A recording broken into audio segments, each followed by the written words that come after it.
Welcome to Highway to Space, the podcast that takes you on a journey through the cosmos and beyond. I'm your host, Dan Profir, and today we have a very special guest, Frank White, a renowned author best known for the seminal work, The Overview Effect, Space Exploration and Human Evolution. Frank has been a pivotal figure in shaping our understanding of space exploration. His most recent book, The Cosma Hypothesis, Implications of the Overview Effect, delves into the purpose of human space exploration and our potential future as citizens of the universe. Join us as we journey through Frank's inspirational insight and visionary perspectives. Welcome, Frank White, to Highway to Space. It's an honor to have you here. Your work has profoundly influenced how we think about space exploration. Let's start our journey, please. How did you become interested in space and philosophy? Hi, Dan. It's great to be here. Thank you so much for the invitation. The question of how I became interested is a pretty long answer. I will attempt to keep it somewhat to the point for our discussion today. I've been interested in astronomy, space exploration, rocket science, almost as long as I can remember. Consciously, I know that my mother gave me a book called Stars, which I think you can still obtain. It's a little golden book, it's called. It's all about astronomy. I was 10 years old.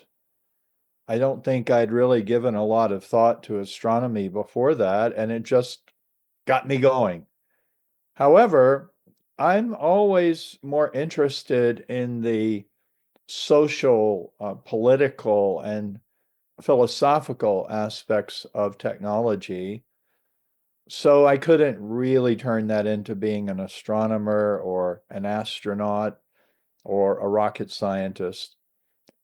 Eventually, I found my way to Gerard K. O'Neill, who had started the Space Studies Institute back in the 70s and the 80s. O'Neill was looking at migration from planet Earth more than missions. He welcomed everyone, astronauts, engineers, poets, social scientists like me, philosophers. And I found my home there, and that's where I was able to exercise my interest in the question of what is the meaning of human space exploration? What is the impact on society? Why are we spending time and money on it? And that was really what led to the overview effect. And I can tell you more about that if you'd like to delve into the connection Absolutely, between the yes. overview effect and Jerry O'Neill. Yeah, I mean, as a matter of fact, your book, The Overview Effect, has become a cornerstone in space philosophy. And I would like you to explain us the concept and its significance. Sure. Well, when I was involved with Space Studies Institute, I thought about living in outer space all the time. And I was flying cross country thinking about it, looking down at the Earth. And it just hit me that if I lived on the moon, let's say, or in an O'Neill community, I would always see the Earth as I'd have an overview of the Earth. I would see it as a whole system. No borders, no boundaries, everything interconnected. And that gave rise to the idea of, oh, wow, I would experience the overview effect. Now, the original hypothesis was that people living in an O'Neill community or on the moon or on Mars in the future would just think differently from us because of this perspective. And of course, this happened in the 80s. There were no people living permanently off the planet. There really aren't any people living permanently off the planet today. And that's what led me to interview astronauts. And the astronauts confirmed the hypothesis. They said, yes, I know what you're talking about. I've experienced it. But for them, it was really quite an extraordinary experience because they, like you and I, they were born on Earth. They'd never seen this before. It was shocking, and especially for the early astronauts. So that was really a different hypothesis, and it became the new definition of the overview effect, which is a shift cognitively and emotionally in the mindset or worldview of people seeing the Earth both from space. So you're in outer space, you're seeing it from space, and in space. You see it against the backdrop of the universe. And that's the new hypothesis that we're attempting to prove now. Somebody in the future will, I hope, examine the other one with future space dwellers like Asgardians, for example. Your most recent book, The Cosma Hypothesis, explores exactly that, the purpose of human space exploration. Can you tell us more what inspired you to write it? Let's first of all start with what Cosma means. Well, Cosma is my name for the universe. I very consciously wanted to give the universe a sense of personality or agency, so it wouldn't just be a concept. Universe is fine, Yeah, but Cosma is a derivation of the word cosmos, which cosmos. is another word for universe. And what I concluded in writing the book was that Cosma has been actively engaged in nurturing humanity to the point where we can be a spacefaring species. And the hypothesis there is that Cosma, by nurturing humanity and our curiosity, uh, becomes more alive, more intelligent, more self-aware as we become more intelligent and self-aware of her or of the cosmos. And we are part of it. We don't think of it that way. I mean, I was at a conference at Radcliffe, which is part of Harvard University, and there were some very eminent scientists there. And we were talking, of course, about this kind of thing. And one of the people said to me over lunch, Frank, the universe doesn't care about humans. I said, how do you know? And that was the end of the conversation. Maybe the universe is totally uninterested in us, or maybe there is a really powerful symbiotic relationship. So I attempt to see space exploration and migration in a larger context, which is that of working with the universe toward mutual goals of evolution. What do you see as the next big milestone in space exploration? I think we could answer that in different ways. From my point of view, the biggest milestone would be a shift in the understanding of why we do it, why we're engaged in this great adventure. It is a great adventure, but I do not see the vast majority of people on Earth seeing it in a larger context. So the milestone would, for me, be more conceptual and philosophical rather than physical. However, to answer the question more traditionally, I think, first of all, it's very hard to know the next milestone in terms of missions because there's so much uncertainty in the United States right now about what the policy is going to be. And we're still waiting for Jared Isaacman to be confirmed as NASA administrator. So it's very difficult to answer that question. If we looked at where the policy has been taking us, obviously the next big milestone would be landing humans on the moon. I believe China still has that goal. I think they still have that intention. The United States seems to be discussing what our next milestone should be in terms of Moon or Mars. As a person who followed Jerry O'Neill, I have another milestone I'd like to see. O'Neill had this idea of building Earth-like habitats at Lagrange points between the Earth and the Moon, and building them out of asteroidal or lunar material. I'd like to put the Moon off limits for mining of those materials, but the asteroids are relatively abundant, and I think it'd be great to have someone start laying out plans for a prototypical O'Neill community. I think honestly, Dan, the discussion of human space migration is truncated because people focus on planetary bodies as where we're going to go. O'Neill looked beyond that, and he saw another way of doing it, but it doesn't really get much attention. And I'd really enjoy talking to someone with resources and capability to say, what if we built a very small O'Neill community, or even just a structure that could house a few people, to see what the challenges would be, to take a radically different approach. And I can say more about that as we go along. Yeah. Well, let's stay to the philosophical insight. How do you think space exploration will or should impact human consciousness and society? Well, it already has. The overview effect is this powerful icon.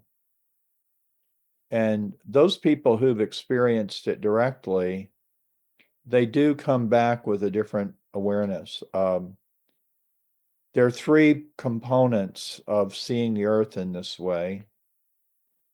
It could make a huge difference in humanity's future if we can communicate it to more people. So one component is the truth. I think we're all in favor of the truth. And we live in a delusion here on the Earth.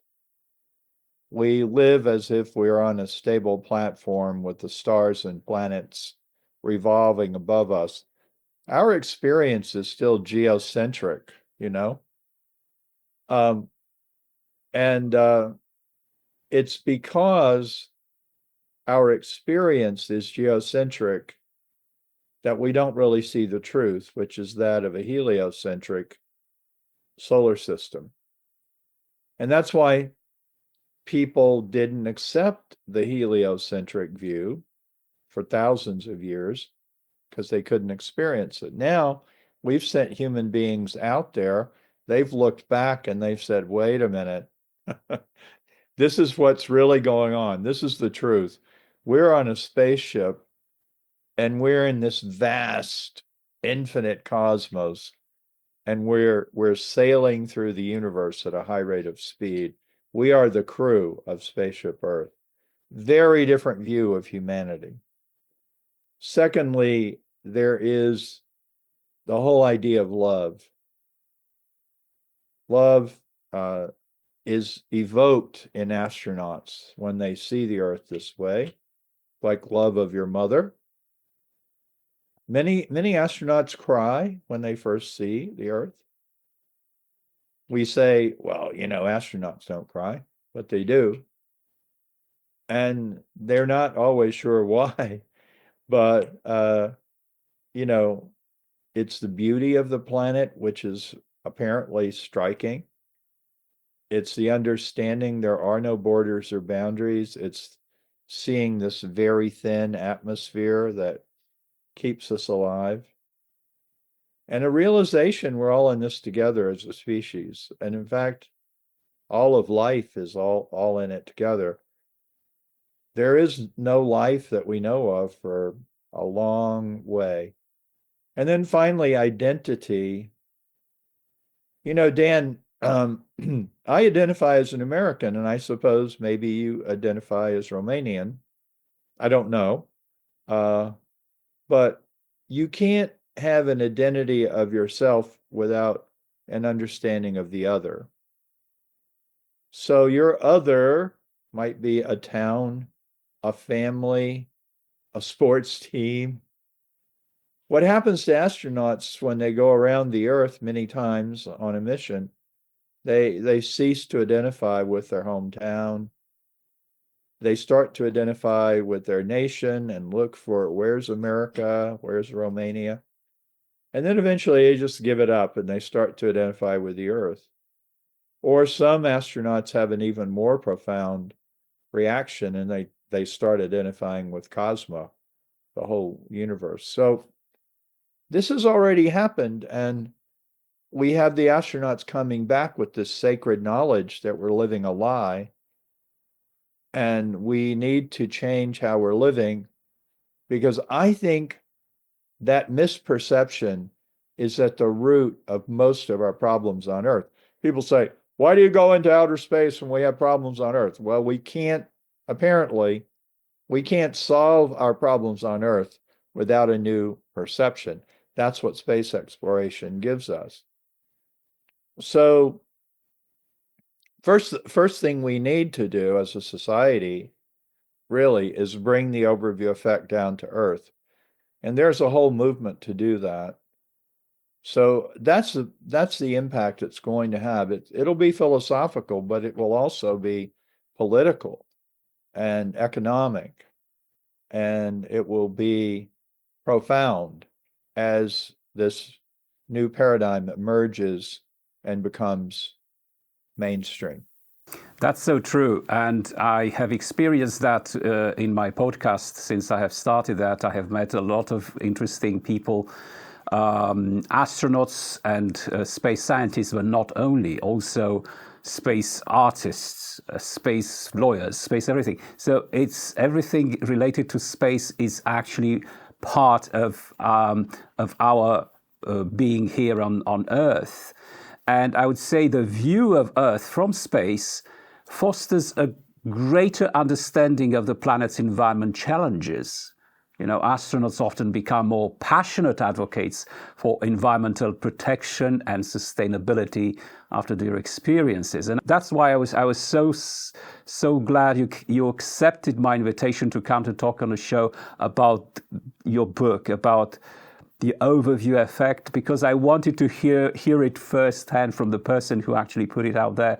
It's so important we understand that we belong to a small planet. It's not something infinite. It could be finite, and that's there is another element I like in your talking. You're mentioning space exploration. So many people are talking about space colonization. Most of us who got interested in the social and philosophical aspects of space exploration, I think we saw it as a way to start anew, to leave behind the behavior patterns of terrestrial life. Colonization is one of those. It turned out, that was the result of what people call the great age of exploration. And indeed, that is valid, but it was a dark side of that great age of exploration. And I have been very strong advocate of not using the word colonization because words have meaning. Colonization has meaning. And first of all, I've heard people say, well, wait a minute. There are no people on Mars, so I can't be oppressive to anyone. Okay, fine. But when you talk about colonization, think of the millions and millions of people on Earth who come from a colonized country. When you use that language, you're saying, I don't care if it offends you. You're not part of what I'm talking about. It's a mindset that we ought to leave behind. We're decolonizing on Earth, and as my good friend Jared Angaza says, why should we colonize outer space?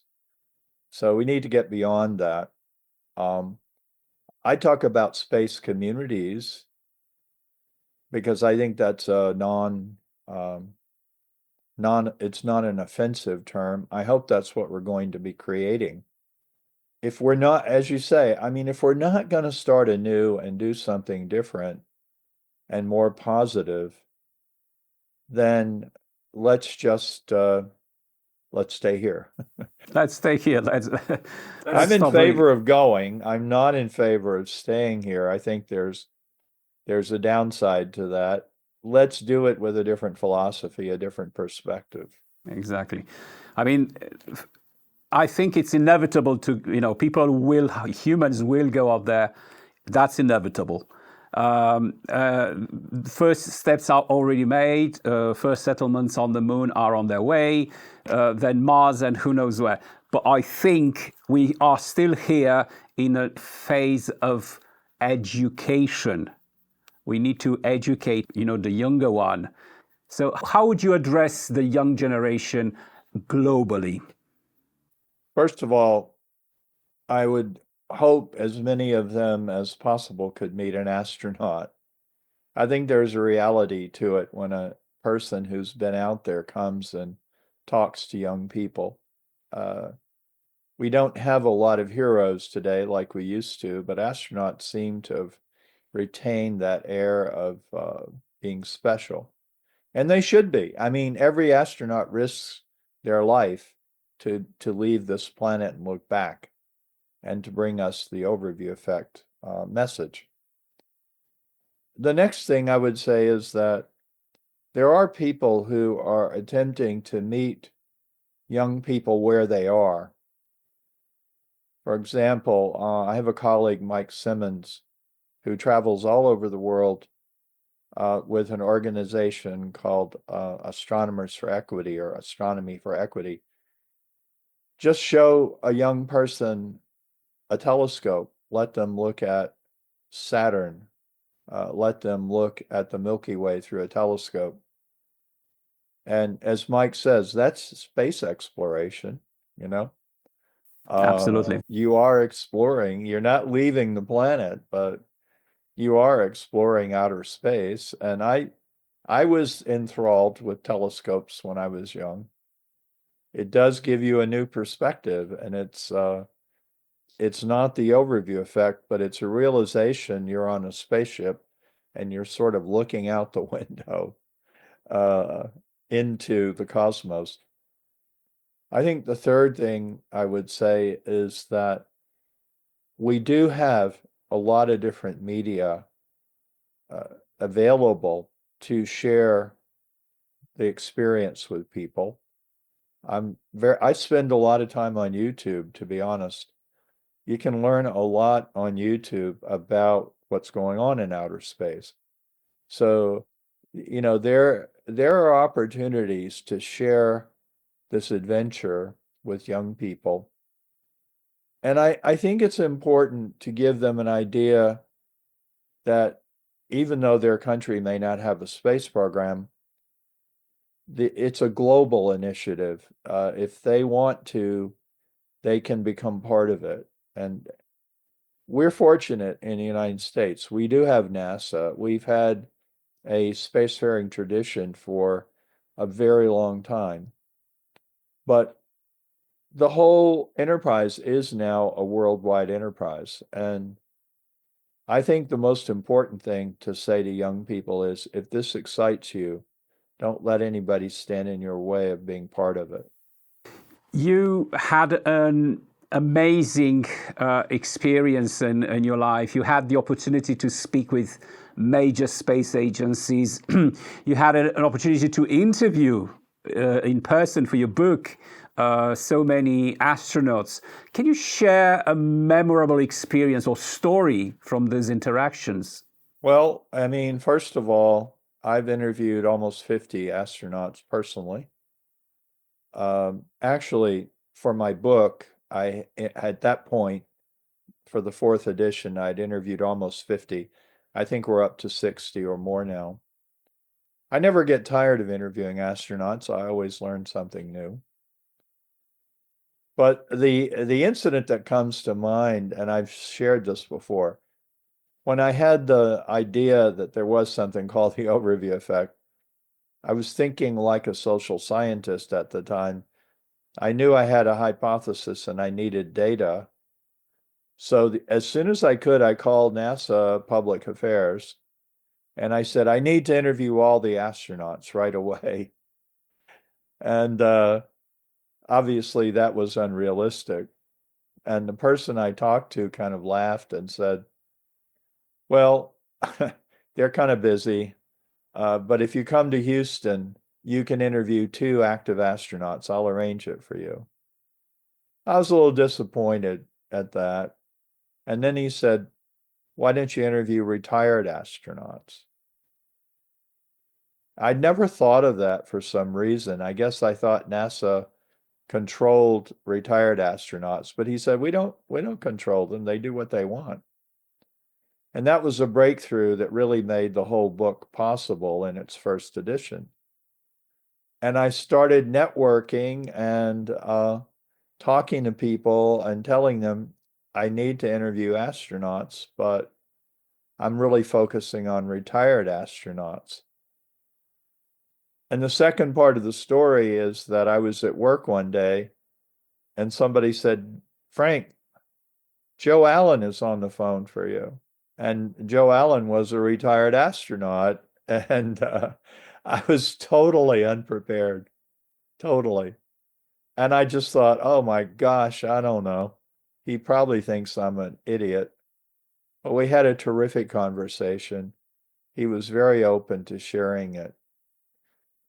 And throughout my interviews with astronauts, I found they're eager to tell their story. Because as Tracy Caldwell Dyson said, you don't go to space for yourself. They all feel they've come back with a message that's super important to humanity. And they want to share it. And I've been lucky enough to be part of that, to help them. And I feel very grateful and blessed that I've been able to meet so many remarkable people and to help their message get out. Well, thank you, Frank. Thank you ever so much for sharing your wisdom and vision with us today. Your work, continues to inspire and challenge us to think beyond our planet. Thank you, and thank you for what you're doing, because you are sharing this remarkable adventure and initiative with humanity. And as you know, I'm an advocate of large-scale space migration. My hope is that many, many, many people will have the astronauts experience, and it will become commonplace and make the world a better place. So thank you for what you're doing. Somewhere, the Cosma hypothesis, and a hypothesis on that is that Cosma stands for Cosmic Social Model of Awareness. I like that. Maybe you want to make it your own, because I think everything you're doing with your experience, with your books, is actually pushing us to understand, to enlarge our awareness of human beings belonging to a universe which we belong to the universe, and not the other way around. So we need to understand that we need to go up there with the right mindset. So once again, Frank, thank you so much for joining us today. Thank you for that idea and that concept, which I will make use of with proper accreditation.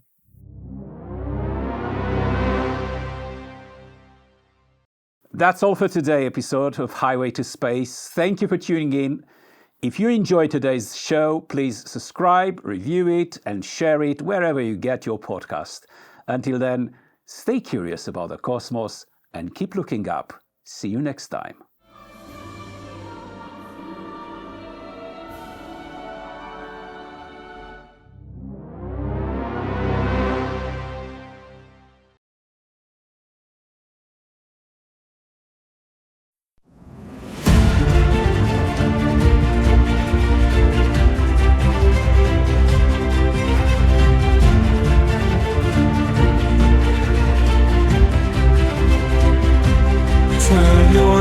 Mars to the night, a blanket of stars. We're setting our sights on worlds near and far. With every conversation, we're breaking new ground.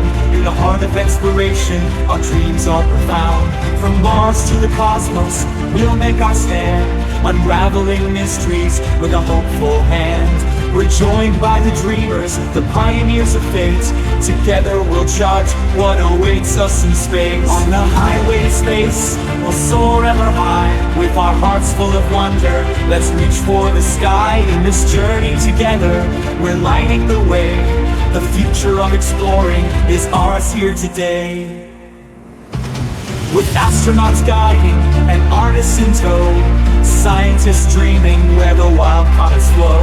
Each guest tells a story, each voice adds a spark, as we forge our path through the shadows and dark.